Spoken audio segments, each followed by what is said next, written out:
So everybody thinks that like these PEDs is like a magic stick. I stick some steroids in me, and I'm about to blow up, and I'm gonna be just like you, and I'm gonna whoop your ass in the show and everything else. And like that's the furthest thing from the truth because if you have zero discipline, zero work ethic, don't know how to train, don't know how to diet, you're still gonna look like shit on drugs or not.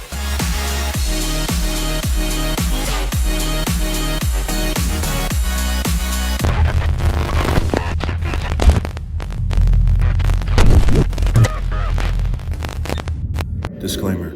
This content is for entertainment and educational purposes only. 157 and TB 500. Yeah, that stuff right there will help get you back real quick. I mean, I took that, and then also I took some D-ball and Deca Oh, really? when I was trying to make my comeback as well. What up, Short? What up? Win or lose, still represent my squad. Gotta be tough. It is a tough. It's tough, bro. It's real tough. Yeah, I gave up on football a long time ago, to be honest. Yeah, I used to be a Cowboys fan when they were winning. I've been a Cowboys fan for winning, losing, but mostly losing. So yeah, Nick, are you from Texas originally? Which one? you. Nick. Me? Yeah, Austin. Yeah. Okay. Born and raised in You Austin. like you like grew up there? Mm-hmm. Okay, okay. Yeah, so, I knew you were there now, but I didn't know if you were like born, raised somewhere else. oh yeah, there's nothing but Cowboys fans walking around in Austin, Texas. Man, whenever I was in school, like I forgot about that because I'd be like, "Yeah, man, like y'all watching the game?" And they're like, "We don't play today." And I was like, "What are you talking about? We play the Titans." Yeah, yeah, no. Yeah, everyone outside of Houston will be a Cowboys fan. Yep. So, I know what that well, stuff. looks like we got the whole group on at 9:32, so we did pretty good today. Jack, is your camera working? To get it on, my bad. Oh no, that's fine. Jack always has about 7 minutes of technical difficulties. It's all I'm good. not used to using all this technology, guys. You know, Yeah, but yeah. man. So since we're all here, uh, guess we should talk a little bit about about this past weekend in the IFBB Pro League. Yeah, so what last week we highlighted what the Hawaiian Pro Sean Ray Hawaiian Classic, and then the Atlantic Coast Pro. Those are the main two shows we talked about. Also, we And we talked and touched touched on about China China because there Pro. was a secret guy who jumped in there, Mr. Corey Morris, and obviously he took the bag home, and now he's doing Japan Pro this week. So Corey just making the Asia tour. You might as well, if you're out there, you might as well. Yeah, So I I see. didn't know he was on the list for Japan either, though. So yeah, there's no more shows in the States for 2024. he's doing Japan this week. Yeah, there's two Japan Pros on the schedule. I was kind of confused at them. They're the exact same name, different promoters though. So I guess there's two in Japan. But he's doing what the one this week, right? Yeah, he's doing the one this week. Well, yeah, that was I mean that lineup was pretty. It was pretty. Let me see if I can. Hey, but the one thing though is that I did watch a video that they posted of the top two. It was Corey and another, I believe, it was another black guy, and the other black dude looked pretty good. Like it wasn't like just to me, it wasn't just like a runaway from what I saw. Like that guy Yeah, right there, he I looked pretty agree. good. Like I saw a video of them like actually posing that they posted on. I don't know who posted it, but it looked pretty. It was pretty solid. yeah, that's a pretty healthy check too.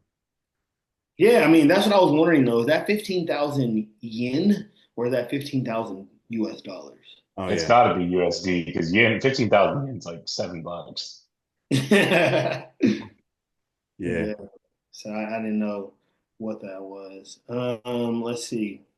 Oh yeah, the video is on. If you go to Men's Physique News, the video of the two guys is on Men's Physique News. Um, so scroll That, down. No, no, no, scroll down. That video right there in the center, right there. Yeah, that's the final two. okay, yeah. So I mean, like I said, I mean from the video, I mean obviously it's a side angle, but the dude looked pretty tight right there. It looked pretty tight in the waist and had a nice full chest. They're So about the same height, and he looks really wide. Yeah. He's got a good yes. front pose. Yeah, I mean, and from this angle, his front pose looked better than Corey's, but obviously we're looking at it from the not the judge's view, right? So we can't really see what Corey's looks like straight on. But and from here, it looked like a battle. I don't know what it looked like standing straight on, but from here, it looked like it was a pretty good battle between the two of them. But Hmm. obviously, Corey walked away with the dub. That guy's name. Looks pretty good. So I don't even know where he's from. I mean, I don't know if he's from He Asia look, or where he's from. I was about to ask, like, what nationality is he? He's dark. He looked like African of some sort. Somebody, He hashtag natural bodybuilder. Hmm. Wait, huh? Oh yeah, Yeah. he did. Shanghai life too. So he lives in Asia because hashtag Shanghai life. natural If he's body. natural, he's definitely like had some African heritage for sure. Yeah, Like probably. you're not looking Nah, like bro. I that. thought it was. I thought he was Asian. I don't see the African. Yeah, there's what natural. So I don't know, but I mean, if that dude's natural, that's insane. That's crazy. That's crazy. But yeah, so let's I guess let's pull up. You can go since we're right here on the Men's Physique News. Let's pull up the winners from the Sean Ray. Yeah, well, I mean, of course we got Ryan Clark coming in, taking the dub home for at the Shanghai Hawaiian Classic. Because I don't think anybody We didn't didn't doubt see that. that one coming. Yeah, I think we all knew the outcome of this one. yeah, in the last episode, I kind of edited it funny. We talked about it very early in last episode, but yeah, I mean, I think we were all the consensus was is that Ryan was going to win this one. So Yeah, uh, it was his show to lose, 100%. Coming off the Olympia where he looked great. I mean, it was his show to lose in this one, and he didn't lose it. I mean, he brought a great package, so he won that. Um, but I I think think, he's improved so much like year over year too. Like, because you got to think like I think it was like 2 years ago he was like just short, like he's getting like third, fourth, yeah, like 2 years at a ago, lot of these shows. And then I think I don't know if he made a coaching switch then or what the deal was. yeah, he made that Um, coaching switch. was it No, to Neil? he made the coaching switch the year before he started getting in that top five Okay, okay. to Neil Yoda. But he's improved a ton. Like, and even from the Olympia to this show, I think he improved like his back a lot. I think that the biggest thing with his back that he improved though is because he has like an impingement or an injury where you could see that he had like a surgery in his back at one point, and like he's worked through that. See on the left side there, like he has like a scar on his back, but like it no longer really looks like an impingement because I used to see when he would pose, his back pose like probably like 2 years ago, he would really like do kind of like that Lucky Libra, like where he lifted his shoulder up a lot, trying to get that lat to open up. And I guess he figured it out because now his back is probably, I mean, he has a pretty complete physique front to back. Mhm. He's dense. Like he's a lot denser than you'd think he is. Yeah. yeah, So I saw him at the Republic of Texas in 2022. I was competing in that show, and yeah, he's definitely I mean, he looks good just all around. He walked in. I remember he walked in backstage and he had some shades on. Inside, he had glasses on. I think he had two girls with him. They're walking on each side. that's Ryan Clark for you. He Right? walked in. He reminded me of Show Enough with his little posse of girls on each side. Nice. I looked But at him and man, I got to be like this guy when I grow up. So yeah, now I will say, so as we look at that top five, in this, there's a couple that like were good surprises and a couple that were like, wow, we didn't see that, right? So the guy who finished sixth, Um, So like if he you go to the other one, go to the other picture, Nick, go back. Like there's a picture that shows all six of the guys.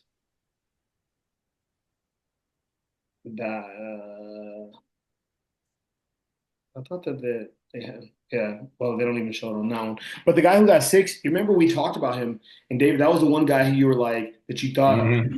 that we thought maybe could give Ryan a run because he split the middle with Ben at Daytona, and he ended up coming in sixth place, which was surprising to me. So I don't know. I didn't really see any shots of him except for online. yeah. Um, Well, how long has this guy been competing? I'm not sure, but this is the only thing that we really saw of him. And I don't know, obviously judging, I don't know who judged the show, any of that stuff, but I didn't expect him to come It in was sixth. Tarek. Oh, Tarek Gundy, huh? But I didn't expect him to come in sixth place. I thought he'd be a top three finisher in this show, but hey, we all know how it works. But the one that was the biggest surprise, there was two surprises to me. So like, I called out that Dylan had the potential to be a dark horse in this, and Dylan did finish the top five, first time in his career, made a first call out and top five. So congratulations to Dylan. So that was pretty cool for him. Um, and then also the one that I think was probably even cooler was Chad Owens finishing third in his pro debut at home. I think that's pretty dope to be able to say my pro debut is in Hawaii and I finished third place. It's pretty dope. That's good stuff. Well, congratulations to Ryan and the top six. Um, so the next show was what, Atlantic? Atlantic Coast, where David Short pulls the dub. He called out Victor was going to take the win, and Victor got the dub. So good job, David. You called that one. We were all off. Who's Victor now? I think we had pretty much like that top five in there for the Yeah, most part. Because like GB I think was in the top three. Yeah. yeah. Because I second was think we all had Emil. Sheriff or Sharif in the top five. So Yeah, it was Emil was it was second. I there. thought Emil was going to win, and he got Mhm. second. So, and And then I know, this is a good lineup though. It wasn't the largest, I don't think, but I think overall, like this if you look at this group, there's Olympians all in this top six. I think four of these guys, maybe even is Gochez an Olympian? yeah, I think Goche is Then on five, yeah. five. So then five, and then I think Marcel he got sixth. I think his conditioning is great. I think he has potential to even kind of get in that mix too, because I think he's European. So sometimes they can, have a little bit more opportunity for shows over there too. Yeah, I mean, Emil looked great, but I think that obviously we knew that Victor, if he came in on like the Victor we seen go to Olympia, that he was going to push. I thought that those guys looked good. I thought GB looked amazing. Um, I think that it was a great show. It was good competition between, like if you look at that shot right there with the two of them standing next to each other, Emil, Emil, yeah, right underneath. yeah, like Yeah. that's a tough call. That's a tough one. Who you give that to? That's tough, but good show. One thing I will say about this show is it was Jack Sullivan was judging. And one thing I like about Jack is like he doesn't care about your name, right? So like for bikini, for example, the girl who won like beat Angelica Teixeira, who's like former Miss Olympia. So like he does not care like who shows up. Like if you're the best that day, you're gonna win. So I think that's like really important, really big. Because in my pro debut, if y'all know Derek Stevenson, like Yep. Masters guy, like he showed He up and he went to was on. Olympia He later. won and he He beat beat Ben Ben. Quill. Yeah, he He beat beat Ben Ben that day. Buwan and Furkan. So he beat three Olympians on that day. And some shows they wouldn't get that look, and Jack gave him the look. So I think at this show like for Atlantic, that just shows whoever was on the most that day was who took the dub. Yeah. Yeah.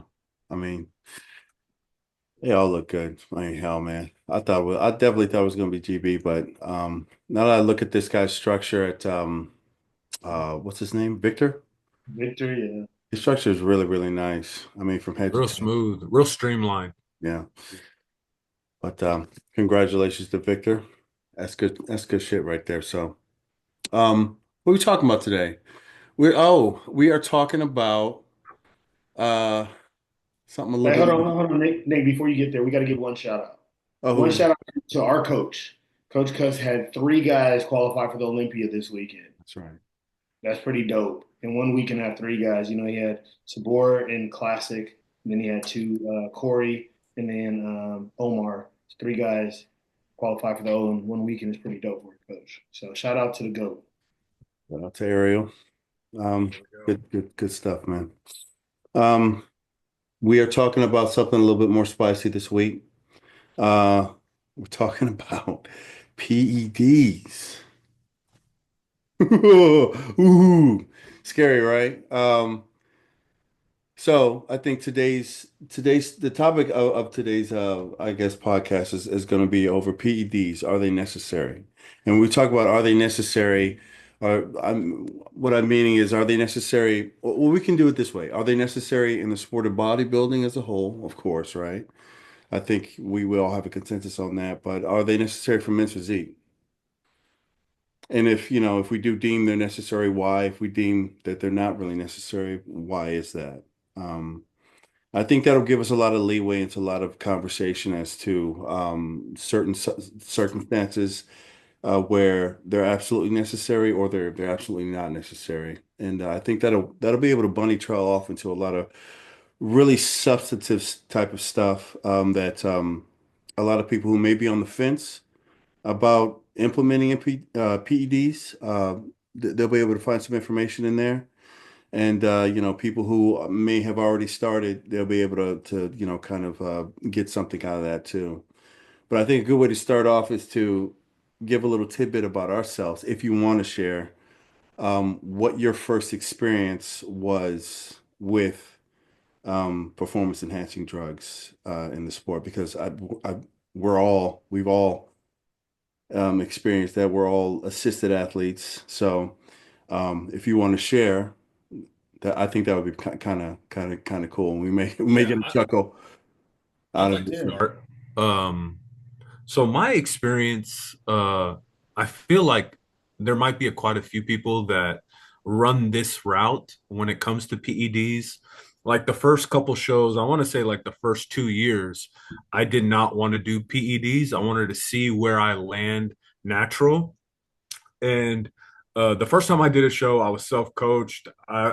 I literally just ate the same foods and did a ton of cardio. And at the end of the day, my first show for me, the purpose was for me to get a six pack. So I accomplished that. And then once I started to find out, okay, like I liked it. Like I was drawn to it, like the competition and everything. So once I got into my second and third show, I hired a coach and he asked me, like, in the beginning of prep, towards the middle of prep, like, hey, so is this something you want to do? And he kind of he put on a little pressure. He definitely put on pressure. He was like telling me, like, look, the top three guys, even at a regional show, they're all doing it. So like your ceiling is here. It can be here if you're on. And I was like, you know what? I don't know. At the time, I was still really defining, like, what do I really want out of this sport? Like, what do I like? Do I want to like really try to become pro? Like, honestly, in the beginning, for me, it wasn't even that wasn't even in my mind. So I was like, hey, I just want to win a local show, or I just want to place, like, I just want to get first place, you know? Uh, and then I felt like a real shift in my first coach when I told him no, I didn't want to do PEDs. I felt like that detachment where he kind of pulled back and kind of just let me do my thing. Obviously, I followed the plan. Uh, I did everything to the T, and I just felt like he kind of, because this coach, he sold like the PEDs that he prescribed, he also sold. So that was a part of his business. And you're gonna find out, you're gonna run into that a lot whenever you're navigating through this process. Uh, so once I told him no, like I just want to try this natural. He kind of took a step back and competed. I think the best placement I had with this coach was like third place, and we just kind of parted ways. And that's pretty much the beginning for me. Is like where I was until I had like a defined. Once I got like a couple shows under my belt, and I guess once you do a couple shows and you start to place a little bit better, then it kind of opens the door like, hey, like maybe there is something further along if I go to the next level, if I commit more, you know? So then that's when I got to my second coach, that's whenever I started my PED cycle. That's what's up. Yeah. Yeah, mine was a little bit my first cycle was a nightmare, right? My first experience, well, I would say a nightmare. I'm sure there's a lot of scarier stories out there, but I had already been with a really popular coach who, now that I look back on it, to know that this big name in men's physique coaching, he he handed out kind of cookie cutter diets, right? He had a thing where it was like, all right, you're doing a 20-week plan. 20 weeks, you're going to be doing this much cardio. You're going to be eating this. At 18 weeks, he had it broken down by 2 weeks, and it was a PDF that he printed out and he sent to you an email, and you just follow that all the way down to 2 weeks out. And but yeah, I had a really popular coach who kind of after the show, I did a show and I texted him my results and which I didn't place at all. I was like, what, 14th place or whatever. And he just didn't respond. So I was like, well, hell with this guy. And, immediately started shopping around for other people. I saw this other guy online who was another very, very popular coach. And I contacted him and he was like, yeah, man, we can definitely get you going. So, um, and he immediately went into, gear, talking about gear. Have you taken it? Do you have any experience with it? And I was like, nah, man, I mean, I've never really dabbled or anything like that. So he's like, I, he was like, well, would you ever consider? And I was like, I mean, if you think that it's something that I need, I was very, very just open to listening and doing what I thought the person who knew more, you know, I was willing to do what they said. And at the time, I was old enough to make my own decisions, right? I think I was in my 30s. So I was like, I'm not too young, so I guess I could kind of start. And he was like, okay, well, I'm going to send you a plan tomorrow morning and we'll get going. And at about 9 a.m. in the morning, he texts over this plan. And he also texted the plug, some guy in Puerto Rico who was actually an IFBB pro.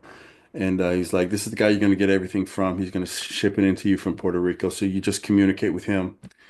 And he sent me the beginning of my plan, and at the top it had the cycle. And on that on that cycle, I kid you not, there was Sustana, there was Deca, there was Trin, and there was Anadrol on my first cycle. Was I this the didn't, off season? Was whoa, yeah, like this is off season. We're moving it, we're off season and we're going to move into a prep. okay. Um, so at the time, I knew nothing about anything. So I was like, oh, okay. That's some heavy shit, man. I That's was like, some heavy great. shit. So, you know, immediately, I'm like, okay. I immediately start doing some research. Like I'm looking on YouTube. What are all these compounds? What do they mean? What do they do? And I just start seeing like all these these horror stories of Anadrol and Tren and Deca and Deca Dick and Tren Rage and Anadrol blowing your heart out and like blood pressure and all that good stuff. And I was like, oh my God, scared the hell out of me.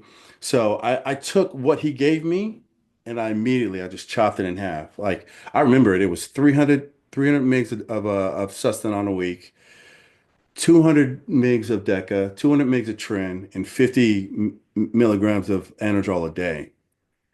And I was like, oh man. So I just chopped that all in half. And even at those dosages, I had so many side effects. I wasn't Did you tell sleeping. him that this was your first cycle? Nah, yeah, I told him he knew it was my first cycle, which is pretty wild to start Yeah. a newbie out on very, very, intense compounds like that. So I immediately I chopped him in half once I got done scaring myself to death, and even at those dosages, I was experiencing so many crazy side effects like nosebleeds. Like I'd get up in the morning to like get ready for work and bend over to tie my shoes, and just everything just straight to my head. Like felt like my eyeballs were gonna pop out of my head. I was like, what is going on? I gained all this fluff, this fat. There was no kind of muscle on it because I didn't know how to train at the time. This is like 8 years ago, 8 years ago. So I had no idea how to train, and he just, the diet he had me on was not, optimal at all. But it was a train wreck, and I learned a lot from that. I learned what not to do on the first cycle. I learned definitely don't put newbie people on those kind of chemicals. So um, that was my first foray into PEDs. So yeah, a little bit So I'll kind of talk a little bit about mine. Mine isn't anything like y'all's. Like I worked in the oil field.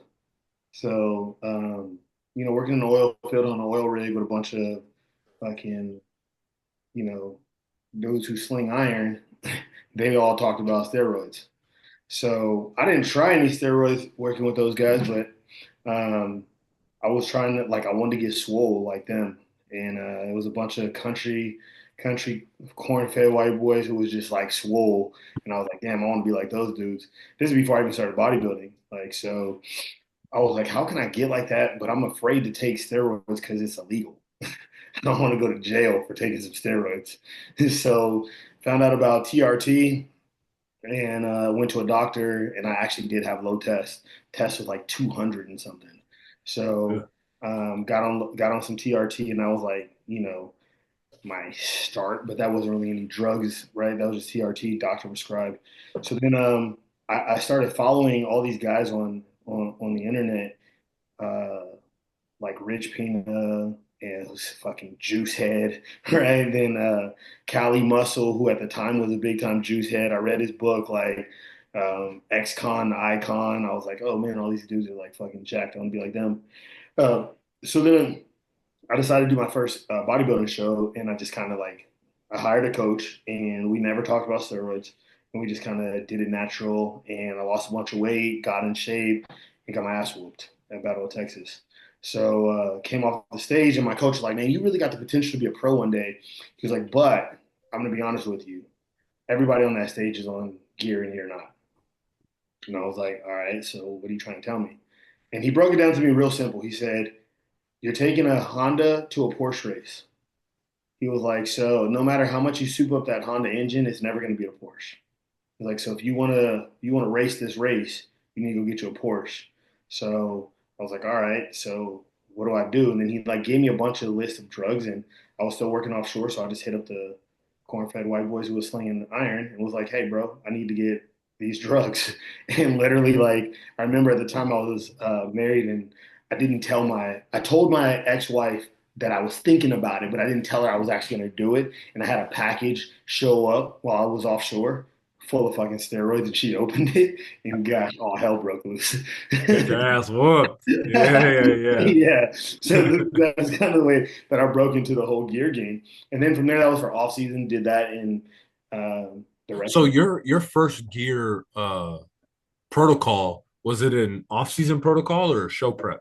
no, I was in off season. So mine was a show prep. Yeah, So I didn't even do an off-season. and mine was an off season. Like after I did Battle of Texas December of 2017. So right after that, I jumped on some gear, and then I did my first show enhanced at the Branch Warren in 2018. And I went from getting, I think I got like 6 out of 8 at Battle of Texas. And then I did Branch Warren the next year and got fourth out of 12. So I was just super pumped to make first call up. So I was like, oh, this gear shit is real. Like I made first call. Yeah. And now the rest is history. I've had some fucking crazy cycles, I will say, from some coaches that were pretty intense with a lot of drugs, like with more drugs than I can even count. you know, like, and then I've had some like, with my current coach that are pretty, very moderate, very low dose. So I do now understand that less sometimes can be more for some athletes because I really realized that to my last show prep. But I remember when I first started, I wanted to take all the drugs as much as possible because I wanted to be like Rich Pina, and then look what happened to him.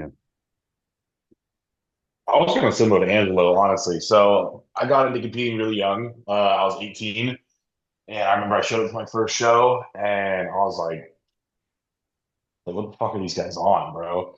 And some of them were talking about it backstage, and I got whooped. And I was like, all right. And my mom was in like the fitness world or whatever. So I remember after that show, I was like, bro, like, I need to do this. And she was like, you got to wait until you're 20. So I was like, all right. So I literally counted down days until I was like 20 years old. And there's like some bodybuilders that are like, high level, that are like, we're going to my gym and stuff. So I kind of like reached out to one. I was like, yo, how do I get started? And he was like, all right, you need to go to this doctor. So I started going to a legit doctor and they ran my labs. And I was like 20, 21 years old at the time. And they were like, bro, your test is like 300. So I started like a TRT regimen and I started seeing this urologist every like 3 to 6 months. And we get labs done and he gave me like some peptides. And then he gave me stuff he could prescribe. So like test DECA. And he was pretty much like my coach based off of like what he could script me. And I'd kind of do some research on it and then I'd go from there. And then after about a year of doing that, I hired like an actual coach who was kind of more like he was a bodybuilder oriented coach. Like he wasn't like a physique coach or a bikini coach. Like he coached mainly open guys, and he kind of opened me up to that world. And then from there, just kind of did my own research and kind of go from there. What's up, man? You had that script that doctor prescribed stuff, the good stuff. Yeah, man. I ordered from so many janky websites back in the day. Man, I wonder now that I look back, I'm like, man, probably half of that stuff I got was bunk or just, fake or whatever the hell. But Oh, it's better than paying 3x like me from your coach or from some dude that you know. And it's the I, same shit that you probably got. I never bought anything from a website. Like I never went that route. I always went like I had to connect or like a coach who sold gear or like, but I still to this day I've never bought gear from a website. Like I've always bought it from somebody or somebody who knew somebody or something like that, but I've never bought gear from a website. I've always been too afraid, man. Like I I got one fear, and it's only because like growing up, I grew up in the hood, and a lot of my friends went to prison, and like my dad went to prison, all this shit. So I've been afraid to go to prison. So I'm not trying to go to prison for no fucking gear. I'll be honest. Yeah. yeah, there were a couple times where like stuff didn't show up in the mail and then it would show up like 2 months later. Yeah, see, I'd be no, like, where The was tape's this all messed being up. was this being held at the like post office? Did the police get there? Like, what's going on, man? Yeah, there were because I'm very, very um I'm a hypochondriac. So I freak out about everything. I'm like, oh man, I'm going to jail, man. These fools got this package. They're coming to my house, my apartment. So now, yeah. the one good thing though that I did that because I had prescription tests because I had a low test, I was able to take gear like anywhere in the world. Because I used to work in Africa on an oil rig, and I used to be able to take like all my gear offshore because I had prescriptions. So I would just make sure that like whatever I was taking, I put in like a test bottle. So then if I ever got stopped, I had the script, so I was straight. That's clever. Yeah. That's clever. I mean, uh, that's good to hear.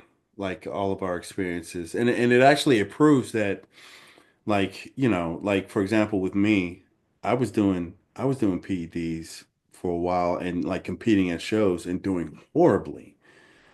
So it goes to show, like for people who may be listening, just because you start PEDs doesn't mean you're automatically going to be in the top five. There's a lot of people out there who do that's who do PEDs. They just don't know how to train. They don't know how to optimize their diet. They don't have any direction and coaching to teach them those ways in order to make the drugs do their job, what they're supposed to be doing, make them work But best. like that goes back to like the conversation we had last week about what does it take to be a good athlete, right? Like, and one of those things was being coachable, and one of those things was also like work ethic, stuff like that, right? So everybody thinks that like these PEDs is like a magic stick. I stick some steroids in me, and I'm about to blow up, and I'm gonna be just like you, and I'm gonna whoop your ass in the show and everything else.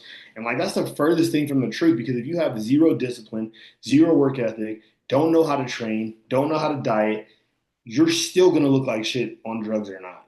Yeah. And people really don't understand that. And it's like it gets frustrating because you're out there in the world, in the regular society, and everybody gives you the whole like, well, if I took steroids, I look like you also. Yeah. Nah, you probably. No, no, no. They think they're going to start and, in a few months, maybe a year, they're going to look like Ronnie Coleman. I'm going on 10 years now being an assisted athlete. Do I look like Ronnie Coleman? Do I look like Jay Cutler? No, man. It's about knowing knowing what you're doing in the gym, knowing what is optimal for your body, with you're working out and what you're eating and what kind of lifestyle you're actually living. So it's not a magic And potion. no, I think one thing that people don't understand, like realistically, like the benefit of PEDs is recovery. It really helps you to recover faster so that you can continue to put the workload on. It's not like it's like some automatic enhancement of putting it's not like synthol, right? Where you put it in your body and you get this big bicep. It's not like that. Like at the end of the day, like it's gonna help you to recover faster and let you to get back to training. But that's really what the majority of the PEDs are doing, and people don't really understand that. Yeah. And to be honest, I did it backwards, like completely backwards. My first protocol was show prep gear, which is completely different from off-season gear. And just from the benefits that you're saying, the most optimum time to do it would be in off-season because it helps speed up that recovery process. So that I feel like that would be the best time to actually start your protocol is through an off-season. And my coach or I never touched a drug during an off season until I found my like third coach. Uh, and like you were saying, discipline and dieting, getting your dieting right. So I would do gear through the show prep, and then I would completely stop the diet after the show and stop the enhanced drugs, and then I'd look like shit, and I'd be like, "Yo, what's going on?" I fairly did decent in the show, but like, how come I'm not keeping this? Like, it had to all come together, and then once it all came together, then yeah, enhancements they really do work, but you have to do everything else. Like, you have to diet year round. You have to get proper sleep. You have to train like 24/7. You know what I mean? And like one thing, like David, you can talk a little bit more about this being a coach yourself, David, is that what people really fail on, and I think coaches in this industry fail on, is making sure athletes are healthy with lab work. Yeah, So that's huge. I mean, honestly, you get a lot of athletes that you get from other coaches. We're not going to name any coaches that don't do lab work, and that you get them to do their labs, and they come in fucked up. oh, terrible. Like, and honestly, man, that's what I was going to touch on too. Like, in terms of like you guys are talking about, like, oh, like people always want gear, they want gear. Even if you get more educated and you have more skin in the game and you've been competing for a while, like I've had people sign on today and they've been like, oh, ready to get started. By the way, let me know what gear I need. And I'm like, brother, you haven't sent me your labs. Like, what are you talking about? I was like, I can't give you anything until I see what's under the hood.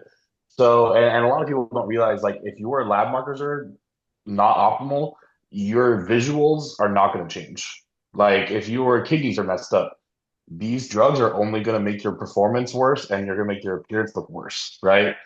So I mean, honestly, it's a never-ending revolving door. Like you said, there's a time and place for all of them, whether it's show prep or whether it's an off season. But there's also time where you need to get off everything, live your life, be normal, let your shit get back to normal, and then you can kind of go from there, right? Because I think the biggest thing with bodybuilding is longevity. We touched on like the very first episode we did, where there's more and more masters guys doing well in open, and it's really just the longevity aspect of things. And if you're not getting your lab work done, and if you're not running your cycles correctly, all these things are going to come to a crashing halt very fast, and then you're messed up for life. That's true. Yeah, So it's not just major organs that could crash. It's like your receptors. Like even whenever you jump back on gear, it doesn't hit the same because you've been on it year round. So then you just have to keep upping your baseline. So at the end of the day, you're taking God knows how much, and you're still not feeling like how you first felt because you didn't take the proper protocol. I was just backpacking off that. But I've seen a lot of that. yeah, I mean that speaks to, a lot more of the science aspect of certain compounds and how long you've been on it, how long you've had exposure. Because like you're saying, Jack, the longer you've been on, the more muscle mass you gain. Obviously, you're going to have to increase your dosage throughout, the years in order to continue to see, a sustained response from what you're doing, right?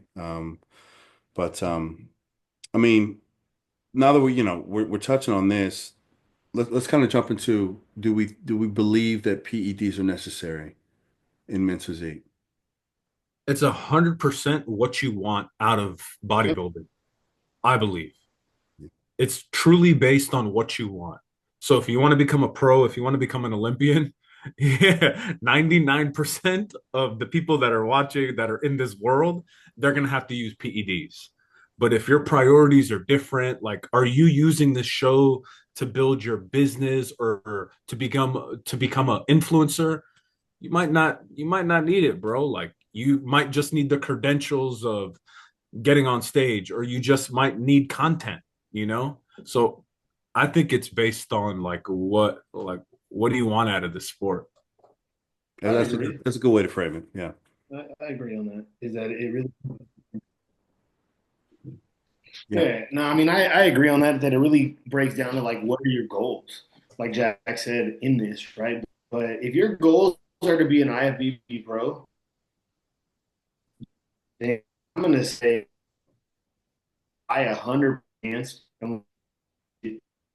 like there's very few genetic freaks that can just jump on stage and they're gonna excel at a high level, being natural, right? Like I mean, maybe that guy we just saw who was second place at the Chinese says natural build, he genetic freak. You know,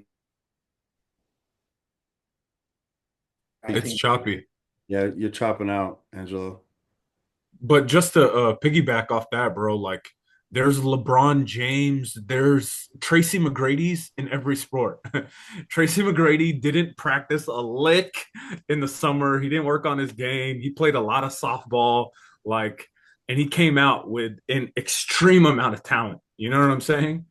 I'm not trying to knock anybody, but some people they just had God-given talent, you know? Yeah. But there's very, very far and few in between of those guys. I mean, my personal opinion is that absolutely, I think PEDs are definitely necessary um, in men's physique. I think that's where the sport has kind of evolved to now. Maybe back when men's physique first kind of kicked off, you may have been able to get away being a natural athlete, but now, and 2024, I think it's 100% necessary to be an assisted athlete. I mean, 9.8 out of 10 guys in the NPC and IFBB are assisted. Well, it's because of the sport. It's evolved. Yeah. Like if you see the guys that have won when it first started, man, they can't even maybe I don't think they could step on a national stage in a good state. A regional stage, I mean. Yeah.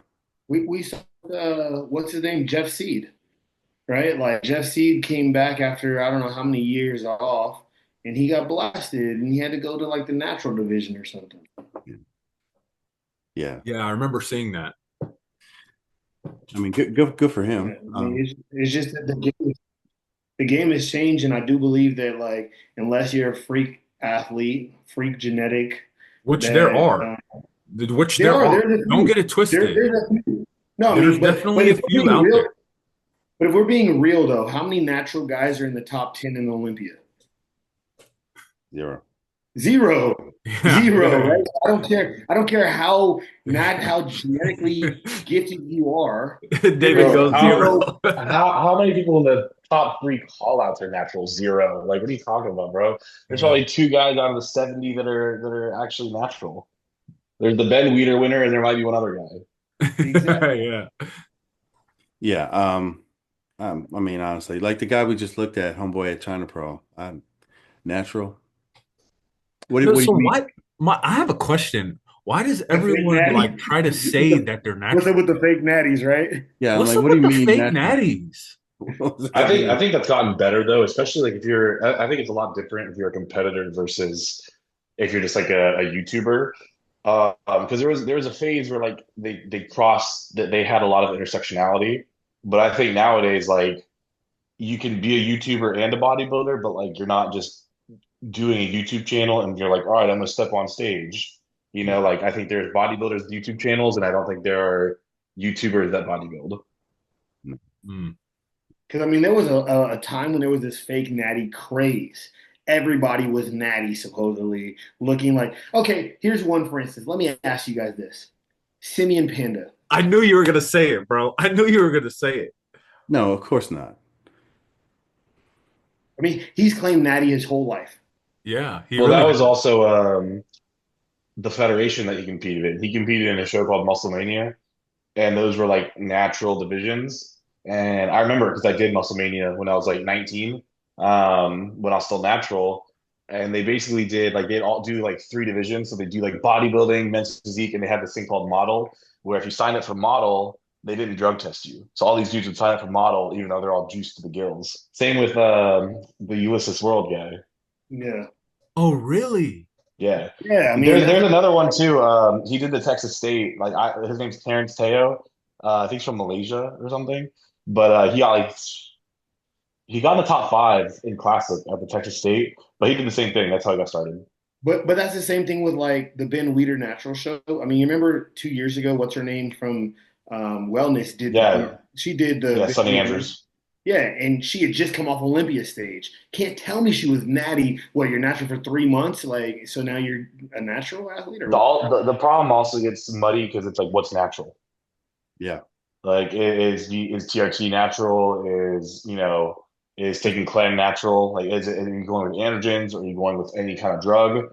Like is protein powder natural? Like Yeah. So it's what do very they skewed. consider in that lie detector test that they do with the Ben Weeder? What do they consider natural versus non-natual? Do you Well, know? I think they piss test the winners because at any regional show that's a natural, they will take all the class winners and they make you pee in a cup, and that's for everything. That's like for stimulants, which would be something like Clen.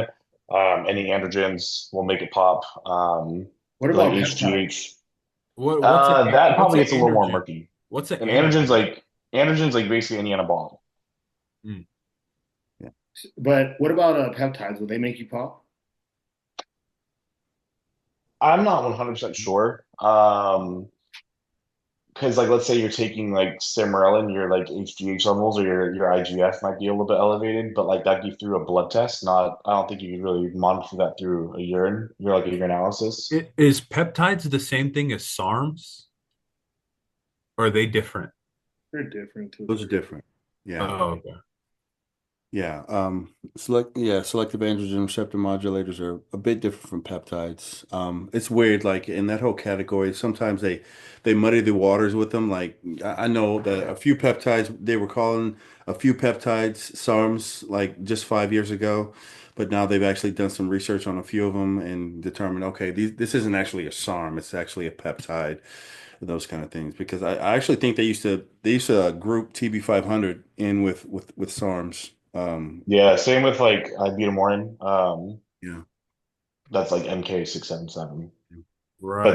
that's actually has like clinical application. Yeah. So that's what I mean when, I was talking about the dude who came in second at the time with Corey Morris at the show. It's like, so what do you mean natural? Like, because there's a lot people are stupid out there. Like they'll take Clen and things like that and try to call themselves natural, even though Clen does actually have a little bit of an anabolic response when you take it, but they'll do things like that and they'll say, "Well, I'm natural." I've heard guys say, "Oh, only on 150, 200 megs a test a week. I mean, natural." I'm like, "What are you talking about, man?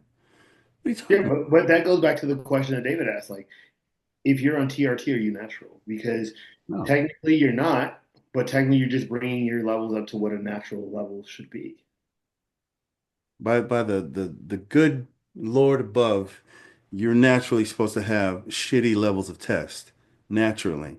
So if you take something and if you put a needle in your ass to make your levels more normal, higher, you're not natural. That's not natural. You're not natural. What are we doing? Why are we playing this weird word game? It can get extra muddy though if you really want to go there, man. Because I coach women, right? What about birth control? That's exogenous hormone, just like TRT is. Yeah, that's a Oh, damn. That that I'm gonna wrap it Hey, at that. But like it can get muddy very quick, man. It can get muddy hey, very very quick. David just smeared that whole shit over the camera. yeah, birth control. That's horrible. Birth control and the men's physique pods, guys. Let's go. Let's move that to the side. Okay. Yeah, So, um, but let me ask you this. Let me ask you guys this. Okay, so as we talk about are PEDs necessary? So they're necessary. We're all saying to be a high level athlete. But at what point in your career do you believe that athletes should get on PEDs? Should they do a PED for their first show? Now, should they not do a PD for their first show and maximize their natural potential? Or should they jump in straight from the jump and just say, hey, if my goal is to be a pro, day one, I'm jumping on a cycle? Like, what is you guys' thought process on that? And is that age based or what, right? Because I didn't jump into my first show until I was 34 years old. So, I mean, at that point, my test levels already shot. Like, but I know like David, for instance, like you had a kid just recently do great in a show at 18 years old, right? But like he wouldn't have won a national show, but he won a local show. But if he told you that his goal is to be a pro, like should he jump on a cycle today, or should he continue to maximize his natural potential until 20, 21, whatever this magic number is? Like, what's you guys' thoughts on this? I think a good coach would like tell somebody who's young, let's let's max out your natural potential first to see where you are because that's all going to be dependent on where I start you at, right?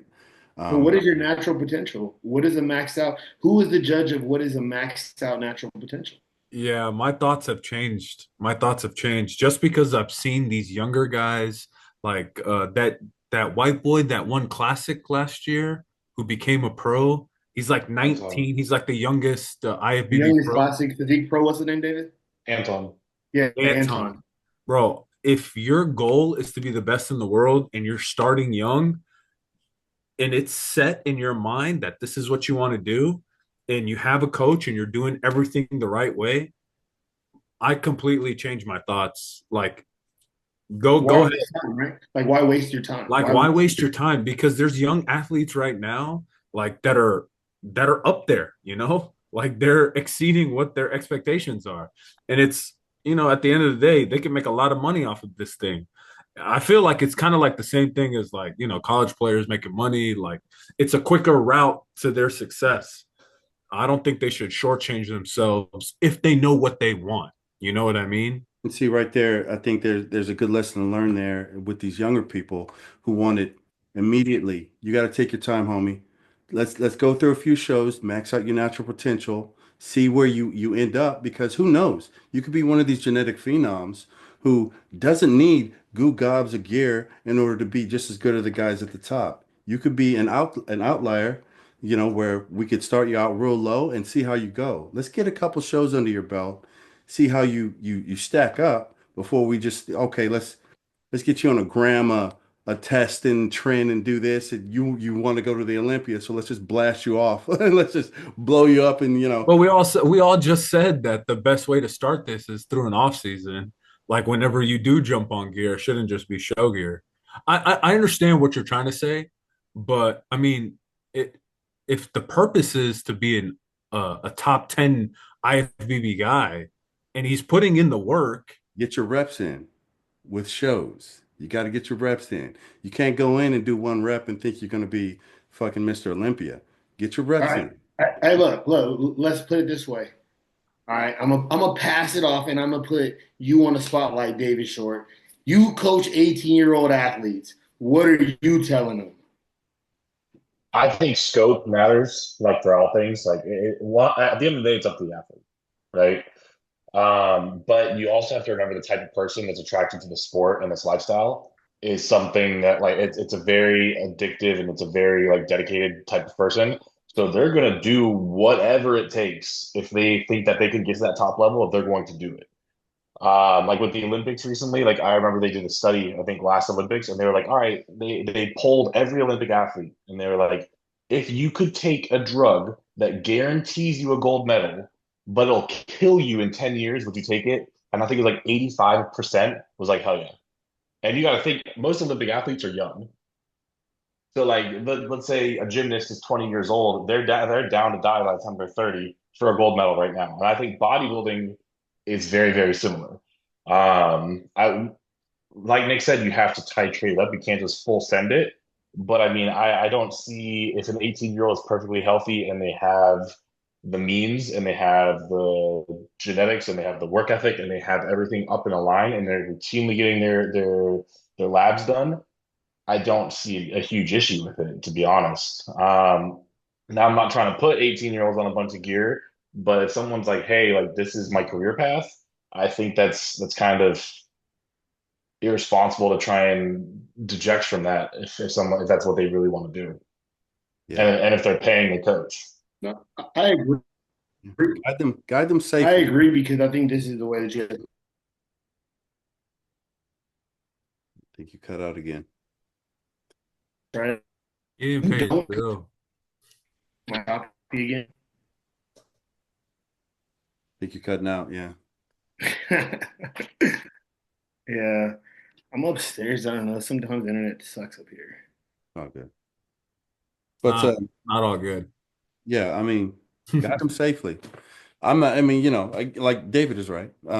It's up to the athlete. It's the athlete's choice at the end of the day. But, I think that people who like coaches, for example, they're put in a position, they're a coach for a reason because they have experience on their side, and been able to see stories, whether or not they've been directly involved with them or they've heard things or seen things that may not have been too good. So that allows them to give very balanced information and wisdom to newer, younger athletes.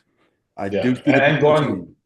Yeah. going off that too, like in your case, like you said, like your first experience with a cycle and protocols were, I get that. You know what I mean? But like you use it for my scope. Like I've been using PED since I was 19, 20 years old, and I've had the perfect camp. You know, I've been around pros since I was 18 years old, even younger, 16, 17, 18 years old. And I've had, elite coaches and I've had doctors on my side and I've had that. I have never had any side effect in terms of like skin breaking out, in terms of like, any kind of derogatory thing like gynecomastia. I've never even had a hiccup with anything. And I think that just goes to show if you do it the right way, you can actually improve your career by a long shot. Because if you look at me, man, my genetics are ass. Like I should not be a pro. I should not be, like I shouldn't be at a spot where I'm at. And I think that's just because I've had this crew and I've had this kind of team behind me from level one all the way to now. Yeah, and I think that like a lot of that has to do with, like you said, I mean, understanding what somebody's goal is, and then because you got to look at it like this, right? If I hire you as a coach and you don't give me the protocol for the gear, what am I going to Mhm. do? I'm going to go find the bro coach, right? I'm going to go find the bro coach to give me the protocol. And then I'm going to do something that's going to be harmful to me instead of doing it the right way, right? If that's really what my goal is at the end of the day. Yeah. I agree. I agree. So, I think the consensus between us all is that PEDs are necessary. Do we see any areas where they're not necessary? I think we kind of touched on that, right? A little Hey, let bit. me ask you this. What about like, okay, so is PEDs necessary for women? Yeah. I think it's the same, just like with men. The sport for women also has evolved. So Um, for all I think classes. I think honestly the answer's already been written by the NPC and the IFBB by the introduction of all these natural shows. Because now they're trying to almost like I don't know if they'll invent a new league. I assume they probably will by how popular these shows are. Because they're setting the groundwork where they're like, oh shit, like these bikini girls are actually really jacked. These men's physique guys are not just pretty boys in board shorts. They're little mini bodybuilders. So I think they've kind of seen where the progression of the sport is going, and they're trying to make it more available for someone who wants to remain natural for a personal preference to kind of get in the game and be able to compete and have a platform to compete at. Maximize their profits, creating two leagues. Yeah, for But sure. it's true That's though, because I definitely, mean, yeah. like if you think about it though, if you're a lifetime natural and you've been in the gym and you look at a regional show now, I'm gonna be like, I'm not doing that. I'm gonna get smoked. Like, True. oh, hell yeah, I'm gonna do the natural division over there with all of my people. Of course, you're gonna do that. For Yeah. sure. I I think do even, think I do think even it is more in, of a money grab, to be honest with you. Do they care about us, our health? Whatever. But I do think it's, hey man, we see all these natural people who don't have a place to go and compete. Let's make these natural leagues so these people can, get out on stage and do the same thing. And I, I get that, but imagine if they were like, hey guys, hey David Short, I know you've been working 10 years of this, you've been blasting since you were 19, no more gear. There would be a riot. There would be a riot in the IFBB if they said no more gear. Or if they're like, hey, we're every men's physique guy, you have to downsize and you have to go back to what we were. isn't that what they did with the weight cap though? They No. kind My of, weight cap is 242 pounds, my guy. Like, there's no chance. yeah. For a select few, sure, but I don't think for the most part. for the shorter guys, for I sure. think it For affects the the shorter short guys. people The the shorter most. guys for sure. But even guys like, that you'd think would be close, like Chiron is nowhere near it. Chiron, Yeah, Yeah. he's not even close. He has like 10 pounds or something. he looks so massive. Same with like Aaron Banks, like Ryan Terry. All these guys are not really close to the weight cap. Well, Terry's on the weight cap. He's right He's on it. close? Yeah, Okay. he hit the weight cap the morning of, he said. Oh wow. I think Ali Bilal was like that too. I think he had like a couple pounds to play with. I Yeah, can believe that. I think Bilal has like 5 pounds, which goes a long way in his small frame. Okay. So they're necessary. They're necessary for women. Um, at least in the NPC IFBB. I think Um, they're healthier for women long term as well. Wow. true. Like especially like with, like thyroid, and those hormones get much more downregulated because for a guy, like the guys don't have to suffer as much as the girls do, if I'm being honest. Thyroid osteoporosis in women, it definitely helps. Um, so do we see any kind of like because I know another thing about, PEDs is one thing that may be a deterrent is like social obligation or like any kind of like moral qualms about, taking PEDs. Um, Me personally, I think that, PEDs for bodybuilding is like basketball and a hoop, to be honest with you. So I don't see any kind of nothing like moral. I don't have any moral qualms about it, but Well, what happens is like when a bodybuilder feels like they need to go as close to the edge as possible, and all like the regular people take a look at what they're doing, and then they just like flat out die because they're pushing themselves to the limit, to the limit, to the limit, and then their heart fails, you know, and that's whenever a bad light is shown. Like there's nobody in their corner, like their coach isn't saying like, "Yo, you got to pump the brakes," or like they're not seeing on their blood work like what's really going on. yeah, Because I mean, let's be frank, there's like 5 guys that died last year. Yeah, but I think that also a lot of people are dying more out of diuretics than they are from actual, you know, True. steroid usage, right? I mean, the use of diuretics is getting insane because of the conditioning aspects that are needed. Yeah, and where are those conditioning requirements coming from? It's not coming from the people, it's coming from the From the league. league. Yeah, from the league for sure. yeah, Yeah. So yeah. do they care? Is there a moral obligation for them? Absolutely Nah, not. guys. Absolutely not. Nah. It's a business. It really is. It's The about, freakier, the better. That's what sells. yeah. The freakier you look, the chiseled, the most monster looking dude, But as he'll we win. talk about the rate of death increasing, like is that really an increase or is it just more publicized today? I think there's also more people that just are in bodybuilding. Uh, That's true because there's Like, more. look, 30 years ago, there were like four people a show. Like, there was no divisions. Like now, it's so mainstream. I think a bigger population and sample size is going to make that kind of highlighted, right? Yeah, Yeah. I mean, The because it probably passage wasn't as many frequency of people dying because there's less people doing it. Yeah. Yeah, the passage of time is a pretty cool thing, right? Just like David said, now that bodybuilding has become a bit more popular, more and more people are jumping into it. And now with the advent of technology that we all have one of these in our hand all the time. We always have access to see all the time what's happening, in the favorite sports that we love. For us, it's bodybuilding. So 20 years ago, not everybody was walking around with iPhones. They didn't have, a phone in their hand. They didn't have the technology in their hand to be able to say, oh, okay, man, so and so passed away of a heart attack or whatever the hell. So I think those things kind of add to why it feels like we're seeing more and more deaths in bodybuilding a lot more frequently. And when it just may be there's more people and we have the ability to see it quickly now. So. But yeah, that's one thing that we need to kind of focus on. Like, just I think it's just the risk profile that comes with the PEDs, and that's we can do a whole separate podcast on the risks that come with PEDs. Um, but So real quick before, because I know we're just over an hour now, so before we cut this out, I just got one question for you guys. I know Nick, you talked about some side effects that you had. Have any of you guys really faced side effects from PEDs? I've been on PEDs now since 2018.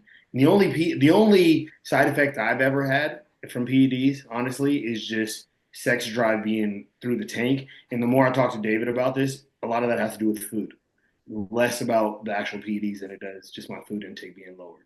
But besides that, I have had zero real side effects from PEDs besides like sex drive being low at times. I had a gyno issue. I had a gyno issue, and I just didn't have the right protocol. Like I wasn't given the right protocol. I was given like the three-headed monster, Mastron, Tren, and Winstrol, with no like estrogen blockers, like none of that stuff. Like I was just given that. Then like 3 weeks into it, when I sent my check-ins, he's like, "Yo, what's going on with your nipples?" I'm like, "I don't know. You tell me." He's like, "Wait, are you on um Arimidex?" I'm like, "No, what is that?" He's like, "Well, you're way past that. You gotta get on Yeah. letrozole That's or all. yeah." Yeah. So, man, it was like a very bad experience. So, luckily I have that in check. So that was pretty much the only. Oh, my hair falls out. My hair falls out like whenever I'm on trend, usually like 6 weeks out. That's one of the side effects that I see. yeah, And I can't, it feels like I can't avoid it. yeah, And I think a lot has to do with like hereditary. Like, I don't know, you guys correct me if I'm wrong. Um, it because I do the proper protocol when it comes to like estrogen blockers, and I even use like philosteride, but once you have to do that daily pin of that show prep stuff, the hard stuff. yeah, I can just go like this and it comes out. yeah. That finasteride. I've heard a lot of coaches take guys off of finasteride. Like, are you doing it topical or oral? Oral. Yeah. I've heard a lot of coaches take the guys off of finasteride, especially, when they're in prep because that, that has a bit of an opposite effect on the androgens they're taking, you know? Yeah. So, yeah, my hair falls out. It's a mug, man. It's whack. Like I shaved my head like maybe 4 weeks ago. I was like, I want to see how it looks when I go bald, if I go bald, if I can do that. It did not look right. I got a big ass head, and so I'm growing it back. But I'm doing topical finasteride right now, because I want to hold off on taking it orally. Um, but yeah, I experience side effects like the blood pressure. The blood pressure is the thing for me. That's the silent killer. So I check my blood pressure. I'm gonna get back into checking it regularly. Like these past couple months, I've just been not doing anything, So I haven't been eating because of the tricep. So I haven't been eating, have been working out. I'm hardly on anything right now, so I've been checking it. But blood pressure is a big one for me because it's always elevated. Is that Um, hereditary, or does that play a part, David? I think so because, like, for me, my blood pressure is elevated, but I wouldn't call it a side effect. I would call it a hereditary effect because my mom had high blood pressure and her mom had high blood pressure. So I just I've taken some medication, but realistically, recently I've started to take a lot of beets supplements, and it's kept my blood pressure in check. So my dad he had a lot of heart problems. He was on a lot of statins for his blood pressure. So, but again, my dad lived a very unhealthy lifestyle, smoking and drinking, eating whatever he wanted, um, which, put him down, um, what just this year actually. So, he had like a stent in his heart and then they put a pump in his heart and everything just because, he didn't know how to take care of himself. But, uh, because of that, I'm very just like OCD about my blood pressure. So, I try to check that all the time. When I am like in a growth phase, tell them starting to try and help the blood pressure a little bit. Um, that kind of stuff. So, but yeah, I've never really that's really the only one that I've had. That first cycle with the nosebleeds and everything, I had no idea that it was the blood pressure that was making me feel that way. So, uh, yeah. But since then, that's the only thing. I mean, when I do train, when I'm in prep, I can't sleep. I think I had sweats like the first time I tried tren. I was sweating, boy. I wake up and my sheets would be soaked. Um, I forgot about that one. I do get the sweats. That's the yeah. only side effect that I really get. It's just that I'll wake up and be drenched, even Yeah.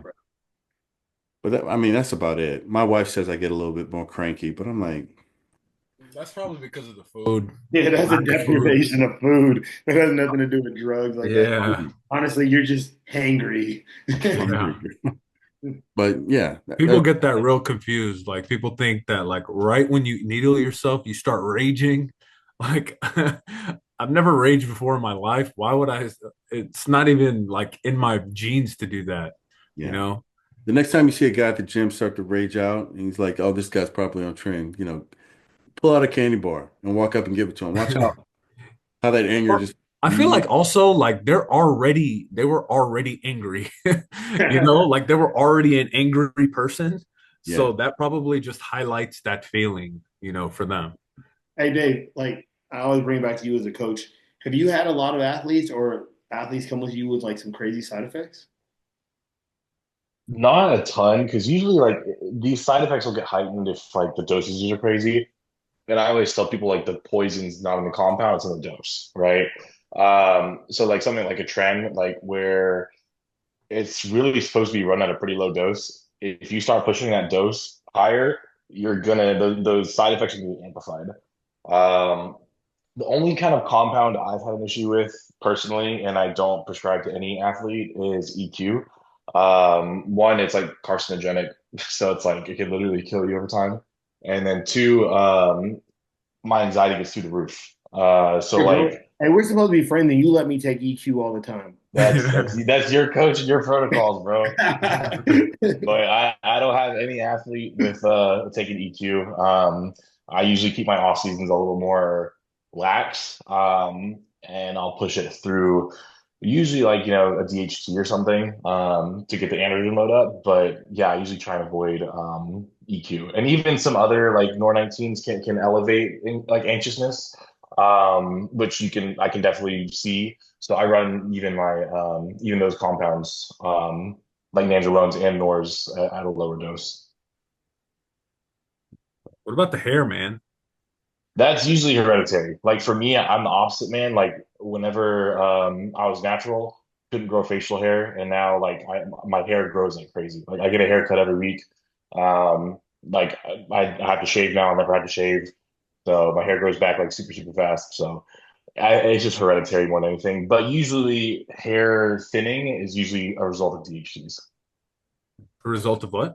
DHC. DHTs. Oh, okay. So things like Masteron, Anavar, drugs like that. Mm. Yeah, yeah. I took like Primo makes my hair just fall out, man. Like literally, I'd be pulling. I'm like, God, this is ridiculous, man. So I was gonna do like when I do another improvement, season, which is like in a few weeks here. Um, I was gonna do like a test Primo kind of build up, then maybe add some MPP in the last like 10 weeks. But I'm like, I don't want my hair to fall out. I was gonna do so I was like, okay, well, I'll just do test and EQ. So So you hear what David said about EQ. He just let Nick, let's go to Turkey. I'll do another so hair transplant with you. Just jump on, bro. well, the topical stuff is doing pretty good. I've always had a horrible hairline. That's that's natural. Hey, we can go to Turkey. We can fix that hairline real quick. It's coming in. Hey, I'm Jack knows the selling my VIP. product. Hey, This is hey, Jack knows the VIP place that'll pick you up at the airport and everything. 100%. Those are my guys out there. They give me a fat discount too. Yeah. Cool, man. Well, do we have anything in any other outliers that we want to touch on before we call it a night? I think today was a good show. Talked about some stuff that most people don't want to talk about, but a lot of people wonder about. Yeah. Yeah. So PEDs, they are necessary depending on how high within the sport you want to go, right? Yeah. First, make sure to keep in mind, do you want to, take on the risk of PEDs? Make sure that it's nothing that will uh, be adverse to any kind of moral obligation that you have or convictions that you have. And, if you're going to take it, you have to be able to withstand any kind of social anxiety that may come from it, from not from yourself, but from the people that are in your life. So it is a commitment. Once you start, it's kind of hard to stop. So you just got to be prepared for that. Um, so it is a lifetime thing, depending on how long you take it, it can be a lifetime thing because eventually you won't be able to turn the car back around and say, okay, I just want to go back to where I came from. Because I think for all of us now, we can kind of agree that we're going to be on TRT when we stop for the rest of our life, just to make sure that hormonally we're healthy, right? So. That is one thing to talk about as well too, for people to realize once you start going down the road, you join the dark side, uh, that, it's going to be in your life forever after that. So yeah, I hate to end it on such a gloomy, gloomy note, but, it's the truth. Hey, well, gentlemen, it's been real. It's been fun, but I got to roll. All right, y'all. I guess. Peace. All right, Peace out. peace.